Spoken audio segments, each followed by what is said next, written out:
Cantt station के करीब मोहब्बत में नाकामी पर 18 साल अक्षय कुमार ने खुदकुशी कर ली। मुतवफ़ी की लाश जिन्ना अस्पताल मुंतकिल कर दी गई। शहर कायद में पुलिस और डकैतों में मुकाबले, एक डाकू हलाक, 3 डाकू जख्मी हालत में गिरफ्तार। डाकुओं की फायरिंग से 3 पुलिस एहलकार जख्मी। शारे फैसल रिंग रोड के करीब मुबैना पुलिस मुकाबले में एक डाकू मारा गया। जवाबी फायरिंग में पुलिस एहलकार को भी मामूली जख्म आए। नागन चौरंगी के करीब डकैतों ने पुलिस पर फायरिंग कर दी। 2 पुलिस एहलकार जख्मी। जवाबी फायरिंग में जख्मी होने के बावजूद 2 मुल्जिमान फरार हो गए। पाकिस्तान बाजार औरंगी टाउन 11:30 नंबर में मुबैना पुलिस मुकाबले के बाद एक जख्मी समेत 2 डाकुओं को पुलिस ने गिरफ्तार कर लिया। लियाकताबाद में पुलिस ने कार्रवाई करके बैनुल सूबाई मनशियात फरोश खातून स्मगलर को गिरफ्तार कर लिया। तारीख का अमीर,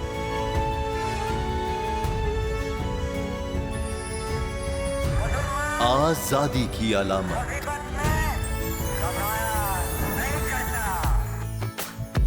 हुस्न का आईनादार, फिक्रो नजरिए की अक्कास, सरफराजी का गवाह, यानी हम सबका निगहबान पाकिस्तान।